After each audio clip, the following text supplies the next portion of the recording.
We are starting our second press conference for today within the framework of the Women's World Team Chess Championship first round, and our guest is Irina Bulmaga, representative from Romania, playing on the second board, and today she drew against the ex-World Chess Champion Alexandra Kostyniuk, but as far as we see, she probably had good chances even for a win.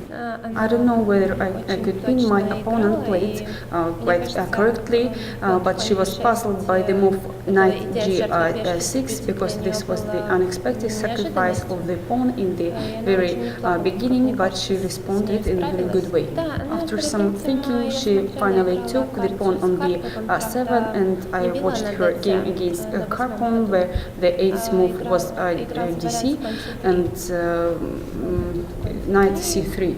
As far as I understand, you prepared for the game and you prepared the move knight g6, but until what move did you analyze at home? I've analyzed the situation until the moves a3, a5, but I didn't check for b4, but when she was thinking about it, I also started pondering what if she does b4 move. And after these exchanges, which seem more or less forced exchanges, here we can see probably a slight advantage for now white, but anyway they are underdeveloped. The knight on b1 is still outplayed.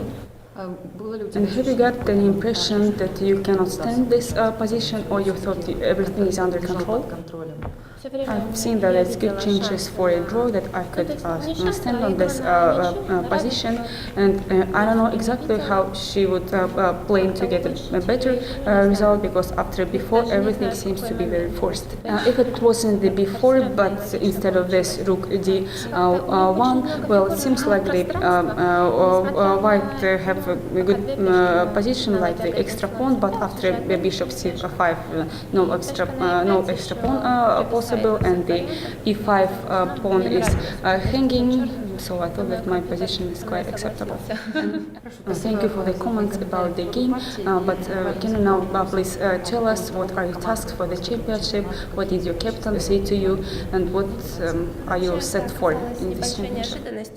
Actually, we did not expect that we are going to play in this Women's World Team Chess Championship, because we've been the 5th on the Olympiad, and we came from the down, and we've been lucky a little bit, because in the last round Bulgaria and China had equal points, and they played against each other, and we played against Peru, and we succeeded.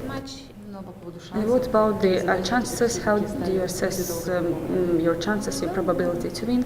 And I would say that top 5 would be quite acceptable for us. We want to a little bit improve our position, because we've been 5th on the Olympiad, so I would say a place in the first 5 would be quite good. Today you're having a difficult match against a strong team of Russia, and how do you usually play against them? How many points can you get from them? Well, today we're definitely having a better result. The last time we played against them in Portakar, it was the European Team Championship, and we lost 0-4, so it's a better situation now. And Carmen was playing, she had a worse position, maybe even she was on the point where she could lose, but let's see. Tell us about your plans for the nearest future. I've entered the university this year, and I had exams in January, and I'm going to have another round of exams in June, and until then I'm going to play chess, to concentrate on chess largely, and my plan is to bring my rating up to 2,400. I'm working on it, and we'll see how that happens. As far as we know, you played for the Moldova team, but now you're playing for Romania team and tell us how you changed the federation. Do you feel comfortable now? I changed my federation in 2010, and before that I was twice a champion of Moldova, and I played for the national team in the Olympiad in 2008. But I should say that chess are not very supported in Moldova, and when I got a proposal from Romania to change the federation with very good conditions in terms of coaches and training, I decided that if I want to progress in chess, I should do this. I should change my federation.